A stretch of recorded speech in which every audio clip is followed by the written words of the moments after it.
الله الرحمن الرحيم السلام عليكم ورحمة الله وبركاته وإذن سلام الأمان ولا الله الصوماليات ميل البود كلا جوجتان دنيا الدافع هذا وقت جوايا هني وعناذو أمن إيو أمان كن ولا هذا إن شاء الله تعالى نبتقليو إن حريص كركينا هاتو صومالي إلهي قلوب تذا اسكو دقا كوبي مدنمو إيو ولا تنمو إيو إسجحال إيو كالقعال قلوب تذا اسكو قشو الله سبحانه وتعالى كدغو إلهي سبحانه وتعالى وحان كبرينا صومالي عدو أيا اسو كاشتي إن أي معناه كالي الروان إلهي سبحانه وتعالى وحان كبرينا قلوب تودينو إلهي اسكو صدوم اسجعلادان اسكالميستان اسولاليستان مدبا مدكا كالا ودمريو maxaa yeelay maanta adduunyadu waxay ku tartamaysaa midnimo iyo quwad iyo cudud iyo qab iyo hub iyo ciidan iyo sidii ay iskaga celin lahayd cadowgeeda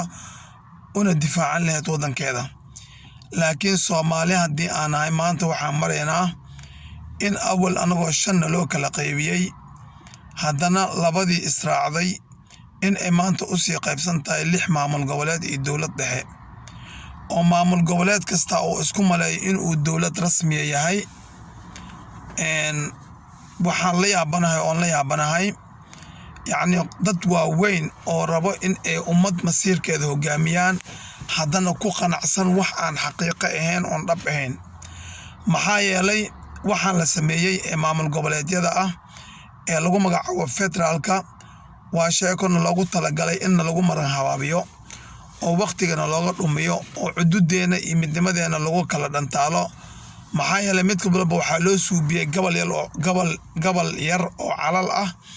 oo la yiri taas waa astaantii goboladaada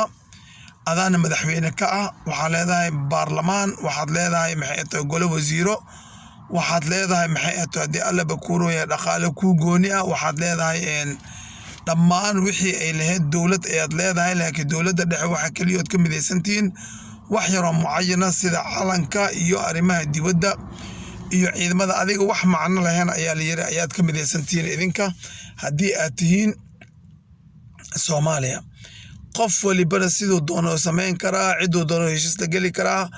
marka taasi waxay noo keentay in macnaha dadkii maangaabka ahaa ee dadka ugu liitay markii ay qabsadeen madaxtinimada maamul goboleedyada qaarkood in ay isku maleeyeen ama isku dhereeriyeenba dowladii dhexe inay isku dhereeriyeen oo shaqadooda dhanba ee meesha u soo fuuleen ay noqotay in ay dowladda dhexe isku dhereeriyaan oo mucaaradaan oo waxay dowladda rabta ay diidaan oo ay dowladda shisheeye oo dowladeena dhexe aan heshiis la galin oo cilaaqaad ka dhaxeenin ay iyaga cilaaqaad la sameystaan cilaaqaad kaaska sokow ay u waqacaan oo u tawqiicaan heshiisyo caalami ah si dad gali karo kale yacni taas waxay ku tusaysaa qofka daciifnimadiisa iyo liidashadiisa meesha ay gaarsiisan tahay maxaa yeelay dowlado badan ayaa federaal ah caalamka maanta aynu ku noolnahay dowladahaas federaalka ah ee maanta caalamka aan ku noolnahay dowlad goboleed ma geli karto heshiis caalami ah maamul goboleed ama dowlad goboleed uma dooli karo meel kale isagoon amarka haysanin systemka markaas ka jira wadankaas isaga ah maamul goboleed ma sameyn karo waxyaabaha ay sameeyaan kuwa anaga hadda maanta maamul goboleedyada sheeganaya qaarkood marka sidaa daraadeed walaalahayga qaaliga ee Soomaaliyeedow arintan waa mu'amaro weyn oo mar hore la sameeyay maxaa yeelay Talyaaniga markuu wadanka Soomaaliya gumaysanayay wuxuu isku dayay qabiil kamid ah qabiilada Soomaaliya gaar ahaan walaalaha Raxweyn ama koonfur galbeed maxay tahay goboladeeda oo markaa la kala dhigi jiray Alta Jubba iyo Baasa Jubba iyo Shabeelle iyo macnaha magacyo mucaayana markaa la alcumuum isku soo wada duub nimankii koonfur galbeed u dhashay ama inuu ka dhaadhiciyay waxaa tiin idinka dad looqadooda gooni ah idinka waxaa tiin dad aan ku hadleen af Soomaaliga sidaa daraadeed waxaa ku andacootiin waxaan rabnaa federaal laha taasina waxaa gaashaanka u daruuray markaas dadkii jiray ee maamulka ama hogaanka koonfur galbeed ama digil imirif lehayay oo dhahay maya anaga waxaanu nahay Soomaali waxay qabtaana la qabnaa marka walaalahayga qaaliga oo waxaan maamul goboleedka aad arkaysiin ama federaalka systemkiisa ama 4.5ka waa mid loogu talagalay in aan anaga kusii kala irdhowno oon isku sii kala cadaaweysano oon ku kala cararno oon kusii kala colowno ayaa loogu talagalay. maxaa yeelay midnimadii ayuu ka soo horjeedaa, soomaalinimada ayuu ka soo horjeedaa, midnimadii dhuleed iyo midnimadii dadeed iyo midnimadii mabda'eed iyo midnimadii system ayuu ka soo horjeedaa. marka sidaa daraaddeed dadka u ololeynaya in maamul goboleed uu sii jiro, waxaan u maleynayaa dadkii iyaga gumaysiga kabaqaadka u ahaa oo ayaga ku qanacsanaa in ay gumaystaas u shaqeeyaan kubii ayaga ahaa weeye. maxaa yeelay maamul goboleedyada qaarkood oo xalaasha ah oo nadiifka ah oo wadaniyadda dhex jibaaxday oo wadaniyadda ay ka go'an tahay oo soomaalinimada ay ka go'an tahay in Soomaali mid tahay, waa kuwa mar walba ku xiran oo ku tiirsan oo cilaaqaadka rasmiga ee la leh oo wanaagsan dowladda dhexe ee federaalka ee fadhigeedu yahay magaalada Muqdisho. laakiin kuwa mucaaradka ama caaradaya ama diidaya dowladdii dhexe ee ayaga raba in ay madaxooda ka adeegtaan, maaha waxay ka adeeganayaan madaxooda, waa laakiin dad u shaqeeya gumaystaha kabaqaad u ah oo dabadhilifyo ah oo jawaasiis dowlada shisheeye ah oo laaluush qaatayaal ah oo calooshooda ku weynaatay inay laaluushkaas cunaan oo xaaraantaas isku daldalaan oo Soomaali sidan inay u kala taagaan oo u kala qabtaan oo u kala hayaan ayay qandaraas ku qaateen. marka sidaa daraaddeed Soomaaliya ama jiilka shabaabka ah dhalinyarada ee hadda soo koraysa ee da'doodu ka yar tahay ama ku siman tahay 30 ama ka yar xoogaa ama ka weyn, waxaa rabaa in aan baaqiyadeeda inta badan waxay ku socdaan dhalinyarada. dhalinyaro waxa lagu gogortamayo waa madaxiina, waa dhiigiina, waa naftiina. marka sidaa daraaddeed nimankan caloosha shaambida leh ee ayaga waxay dhunjiyaan mooye wax kale aan u cadeen oo caruurahooda dibadaha geystay ee iyaga u jooga Soomaaliya gudaheeda ama jagooyinka uga qabta ama jagooyinka u raadiya qas iyo qalaanqul inay ka sameeyaan oo idinka ay xaabaniga dhigaan wixii markaa dhibaato oo dhaca, isla markaana dhiiggiina ay rabaan sidii biyaha inay u daadiyaan, naftiinana sidii yacni quraansho la dilay oo kale aad la mid noqotaan. waxaa weeye dadka ayaga danaystayaasha ah ee korrupshamiistayaasha ah ee laaluush qaatayaalka ah ee quwadaha shisheeye u shaqeeya ee dowladaha cadowgeena ah kabaqaadku ah dabadhilifka ah ee jawaasiista ah ee inaga nagu dhex jira oo markii arrinta xumaato nagu beer la xawsadaan qaab qabaa'ila. war walaalayaal waxaan qabyaaladda ah waa mid quruna. qabyaaladda ninka kugu beer la xawsanaya ogow adiga waxba kuma hayo. maxaa yeelay hadduu wax ku hayo adiga ayuu wax ku qaban lahaa, caruurtiisa ayuu meelo fiican iyo wanaagsan geystaa. laakiin caruuraha kale ee ku heebta ee masaakiinta ee hooyadood iyo aabood u baahan yihiin ayuu rabaa inuu xaawo kaga dhigto halganka qaladka ah ee qurmuun ee isaga uu ku jiro ee uu ugu jiro inuu Soomaali weligeed kala qaybiyo ama kala hayo aysan Soomaali weligeed isku imaanin midoobin. marka sidaa daraaddeed walaalahayga qaaliga ee Soomaaliyeed oo gaar ahaan dhalinyarada waxaa idin dhihi lahaa midnimadiina raadiya dowladnimadiina raadiya kuwee nii hogaamin karo oo nigu fiican ma madaxweyne Maxamed Cabdullaahi Maxamed Farmaajo xafidahullahu tacaala mise ku cusub aan nigu fiican mise kuwii hore aan u soo baroobenay kala doorashada iyo jooska idinka iskale. marka sidaa daraaddeed waxaan rabaa in aad mar walba ka hor imaatiin ood ka dhiidhisiin nimankan afmiinshaarada ah ee qaa'imiinta ah ee munaafiqiinta ah ee Rabbi subxaanahu wa tacaala aan ka baqaynin,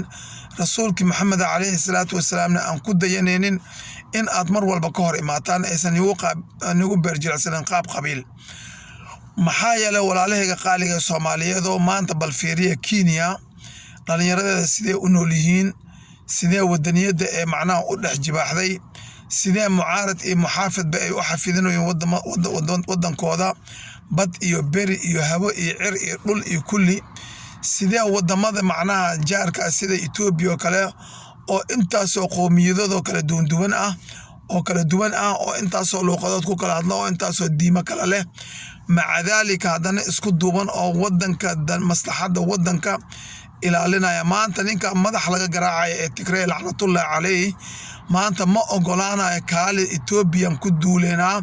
ama Ethiopian qas ee qalaanqul ka qiineena ama aan kala qaybinayna hadduu uu dhaho nin Soomaaliya ama dowlad Soomaaliyeed ama dowlad kale tiraahdo ma ogolaanaya maxaa yeelay bismillah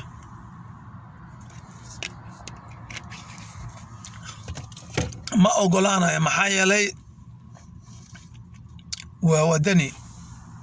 waa muwaadin jecel wadankiisa marka haddii uu yimaado Tigray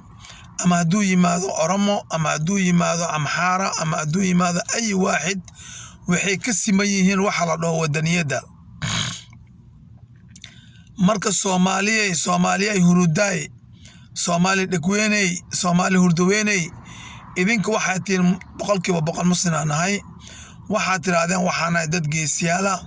waxaad tiraadeen waxaana dad khable waxaad tiraadeen waxaana dad macnaha aan maxaytooy lamid ahayn geeska Afrika dadka ku nool waxaana dadka sharaf badan sax muslimiinaatiin boqolkiiba boqol oo ka sharaf badantiin laakiin muslimadiina maxay tahay mashaabad nigu dhigsan oo calaamad ahaana mise waa mid qalbiga ka dhaadhacday oo ka daadegsan oo aad rumaysantihiin si dhab ah u rumaysantihiin Rabbi subhanahu wa ta'ala iyo rasuulku soo diray sallallahu alayhi wasallam Muhammad ibn Abdullah haddii ay dhabniga tahay waa in aad horta shanta salaad oogtaan oo aad shanta salaad aad tukataan oo aad xafidaan kadibna aad amaan gelisaan dhammaan wixii adiga walaalo kula ama saaxiib kula ama jiraan kula maxaa yeelay diinta adiga aad sheeganaysid oo aad leedahay islaam ahay ama muslim ahay rasuulkii loo soo dhiibay calayhi salaatu wasalaam nabi Muhammad wuxuu yiri al muslim man salama al muslimuna bi yadi wa lisanihi muslimka waa kan ee ka magan galaan carabkiisa ama afkiisa iyo gacantiisa muslimiinta kale ee ka magan galaan marka adiga haddii aad idishi haddii aad idhacday haddii aad idooxday haddii aad weli u cartamaysid 90 jirkiina iyo 30 jirkiinaba ee qori maahina aqli kale ama iimaan kale ee leeyin aysan jirin gacantaadii ma laga magan galay marka laga magan galin kan maalin walba baraha bulshada taagan ama idaacadaha taagan ee inta ka dhawaaqaya ee raba in ay Soomaali kale irdhowdo in ay Soomaali isku baabado inta dabka ka afuufaya meesha uu isaga fadhiyo naar afuufka ah ee Rabbi aan ka baqayno subhanahu wa ta'ala iyo kuwa aan sheegta inay yihiin wariyayaal ama idaacado in ay yihiin oo mar walba ka shaqeeya hagardaamada iyo baabi'inta iyo burburinta wadanka Soomaaliya ayagoo lacagta yar ee qaadanayeen ha fiiriyeen ama qof naceeb qofka marka xukuumadda haya naceeb ay u qabaan darteed u sameynaya ayay dadka ummadda Soomaaliyeed ee bulshada Soomaaliyeed ee masaakiinta ah ayay mar walba marin habaabiyaan idaacado badan oo waxa jira marin habaabin kaliya u jooga warbaahinta sida idaacada la dhaho Sirta Media sida idaacada la dhaho Grad TV sida tan la dhaho warqaad goobjoog lama soo koobi karo haddii alaba kuurooya waa idaacado badan oo u taagan kaliya in ay kulmiyo kale in ay burburiyaan wadanka Soomaaliya ayay duulaan cad oo qaaban ku yihiin sida daraadad kuwa kale ayaa jiro ayagana madax banaan oo gooniya oo ayagana sidaas oo kale lid uga ah wadankooda Soomaaliya si siyaasadeysan oo xeeladeysan ula dagaalamaya dowladnimada iyo qarannimada iyo midnimada iyo sharafka Soomaaliyeed sida ninka soo tabiyo barnaamijka Hanolaato oo kale oo mar walba isaga hadalka sidoo asaga doono oo soo tabiya ninka la yiraahdo Xasan Cad oo kale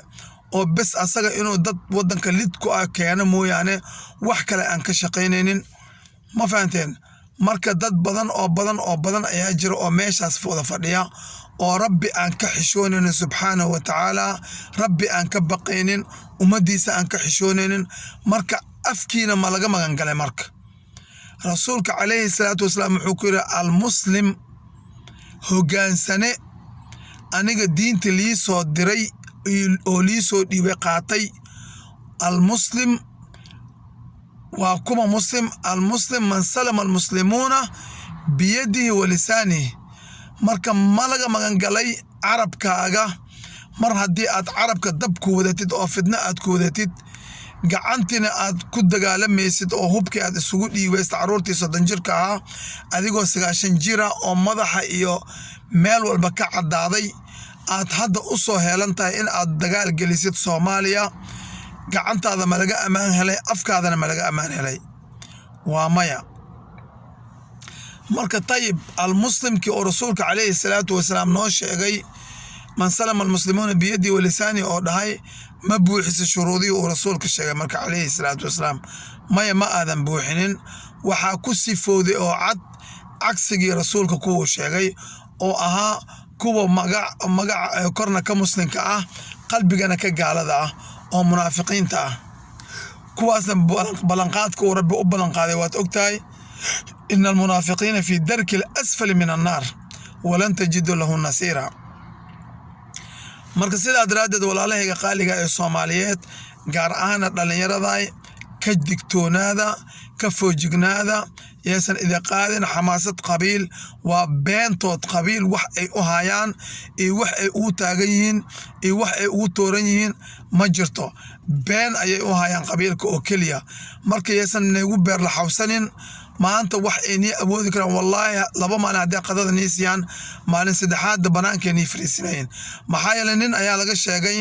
daraad markii Soomaaliya ama Muqdisho qalalaasaha uu ka dhacayay intuu wiilal masaakiina oo ciidamada qalabka sida ee Soomaaliyeed ka mid ahaa inta been ugu sheegay oo ugu gacan haatiyay qaab qabiil ayaa waxa dhacday معلش qaab qabiil intuu ugu gacan haatiyay ayaa waxa dhacday markii dagaalkii ama borbagandii iyo buuqii ay wadeen oo dhamaaday oo ay ku noqon waayeen ciidamadii ay ka tirsanaayeen ee qalabka sida Soomaaliyeed oo nambarkoodii laga kansalay oo la finishay oo banaan cidla la soo istaajiyay ayaa waxa dhacday waxa la sheegay dhalinyaro 20 gaaraysa in uu yiri nin ka mid ahaa fidna wadayaasha gurigeyga ii firaaqeeya oo waxba idin mahay ama salaam oo kale marka walaalayaal qabyaalada ama qabiilka kuwa idinku beer la xawsanaya waa niman idinku yeeraya basasho kale oo idin la basashan bardhila marka basasha marka aad dhishid oo la kala dhilo oo qubka kore aad ka qaadid qubka xiga aad ka qaadid qubka kale aad ka qaadid aqiiran waxa ku soo baxaya eber ama zero ayaa ku soo baxaya marka nimanka qabyaalada idinkugu orkacsanaya waa niman idin le basal idin dhiibay oo idin dhahay basashan dhilo kale yacni fiiqa marka sidaa daraaddeed walaalahayga qaaliga ee Soomaaliyeed gaar ahaan dhalinyarada waxa idin dhihi lahaa wadankiina oo nabadgelyo leh oo isku duubni leh oo midnimo leh ayaa idin deeqa maxaa yeelay mustaqbal ayaa u baahan tihiin caruurta aad dhali doontaan mustaqbalkooda in aad ka fikirtaan weeye oo aad caruurtiina caruurtooda aad u sii gogol xaartaan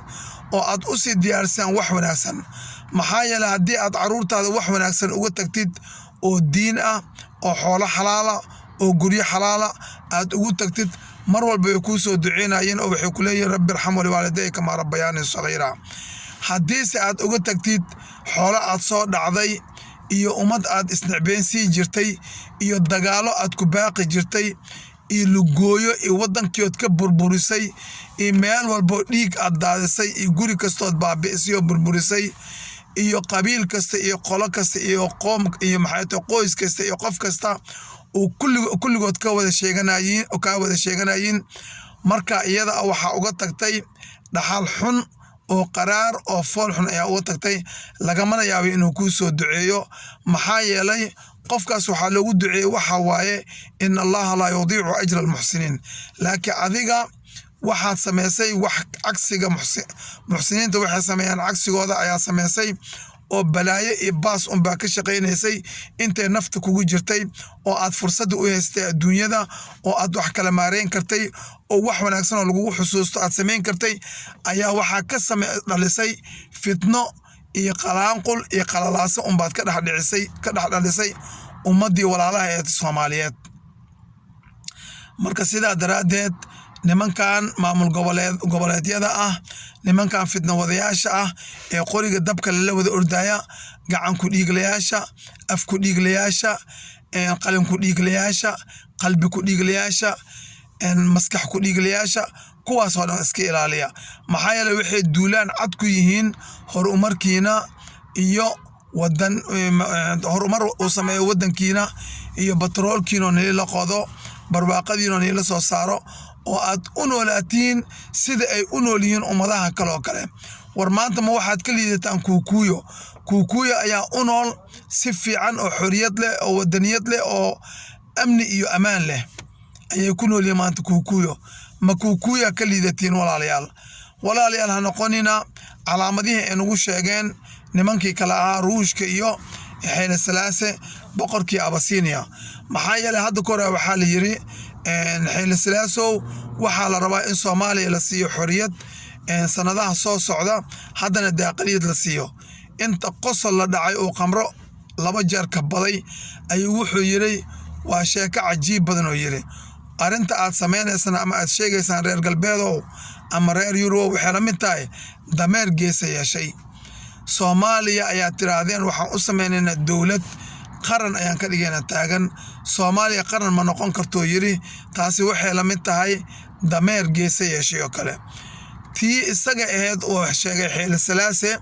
ayaad u maleysaaba inay soo socoto ama jidkeedii lahaayo maxaa yeelay warkii loogu duur xuli jiray uu nagu soo duxay warkina loogu duur xuli jiray ayaaba nagu soo duxaya marka sidaa daraadeed waxaad u maleysaa in hadalkii uu la Haile Selassie in ayba soo socoto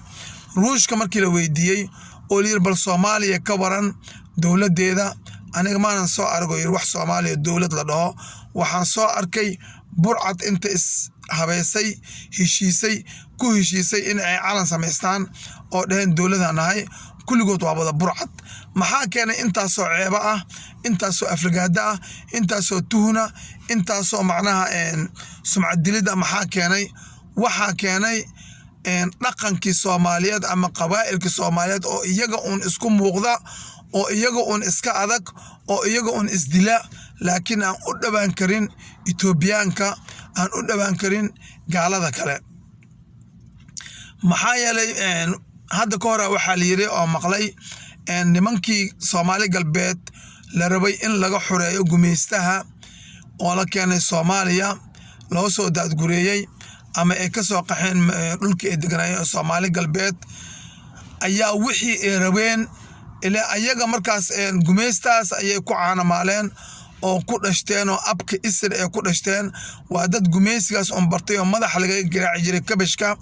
markaas waxaa la yiri Soomaaliya markay imaadeen gacmo furan loo fidiyay jagooyina dawladda laga siiyay deegaana la siiyay marka waxayba isiraahdeenba kuwani waa kuwa doqon ah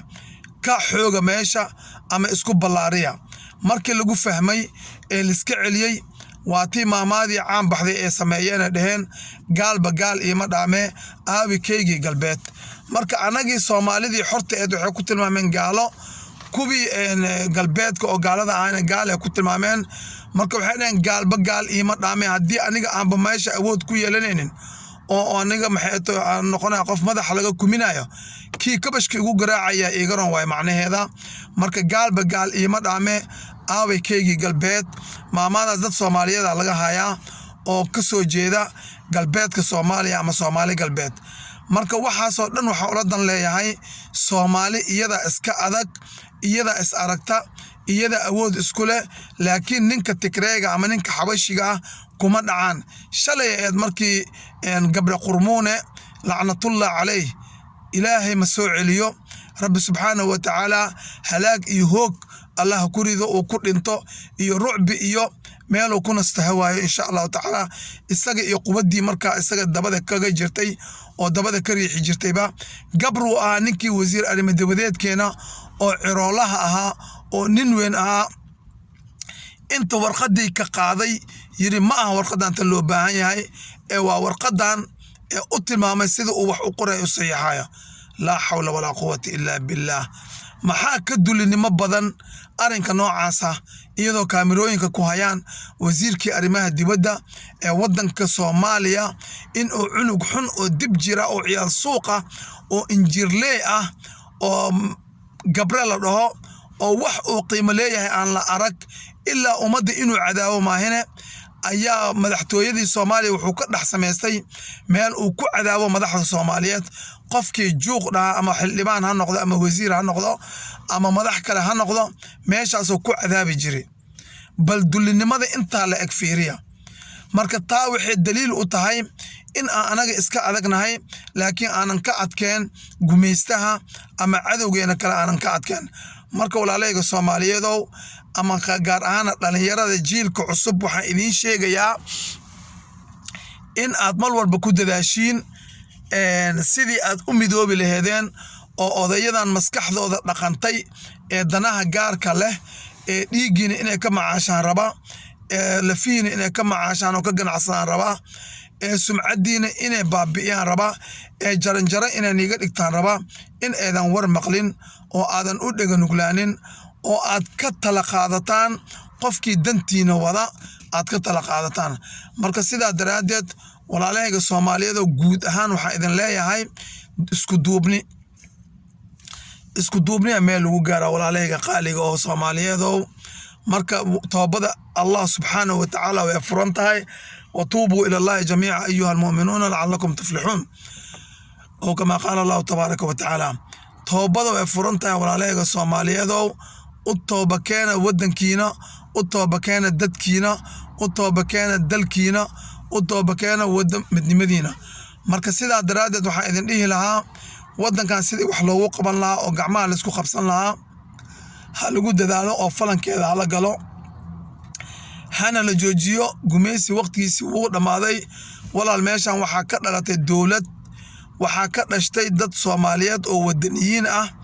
oo aan mar dambe aqbali doonin in uu gabar madaxtooyada soo dhex fariisto oo aan mar dambe aqbali doonin kuukuuyi in ay ka taliso wadan keena gobol ka mid ah sida Jubba laan gaar ahaan magaalada Kismaayo kale iyo Dhobley waa mid wadankeena ka dhalatay dawladnimo iyo wadaniyad oo aan mar dambe gumaystaha ha cadaado ama ha madoobaado aan uga banaaneen boos oo isaga markaa ka soo xiriirsado oo Soomaaliyeed dib dambe ugu qaybiyo kan naga midka ah ee Soomaaliyeed ee damiir laabaha ah anagaba gacanteena kaga takhaluseeno oo intaan qabano meel fariisinayna ama xabsi ku tuureeno ama laftigiisa kan dad u xigo madaxa jabinaya insha Allah ta'ala marka Soomaaliyeey waa walaalkiin Xasan Cabdalle Abu Salmaan oo idin leh sumadii awoobe iyo sinji waa maguuraan nin walbo sumadii awoobe hagaaji oo wanaaji waayo muraayada awoobe laga fiirsanayo laga eeganayo waa adiga hadii aad noqotid nin wanaagsan oo wadaniya oo fiican awoobana wuu fiicnaa oo wadaniyo ahaa hadii se aad noqotid tuug kaba qaada jaajuus ah oo gumaystaha u kala goosha ee calooshiisa uun ku filan oo ku aqli ah awoobana wuxuu noqonayaa sida adiga tahay marka nin walbo awoogaga si uu ku wanaagsan u noqdo waa in aad sumcadaada wanaajisaa dadka waxaad kula dhaqantaa waqaaliq الناس بخلق الحسن tu rasuulka alayhi salatu wasalaam ummadda kula dhaqan wanaagsan si awoobana hadhow duco iyo u helo amaan fara badan walaalahayga qaaliga oo cidina ugu cusub subscribe-ka intiinu saaxiibna la'ana share-ta iyo like-ta hadii aad nagala xiriirtaan qaybta Facebook-ana follow-ga meel walba kala joogtaan dunida daafeeda waqtiga waayaan wacnaada Soomaali weynay waa walaalkiin Xasan Cabdalle Abu Salmaan oo idin la ciday maalin wanaagsan ciday habeen oo taabeen wanaagsan wassalaamu calaykum wa rahmatullaahi wa barakaatuh.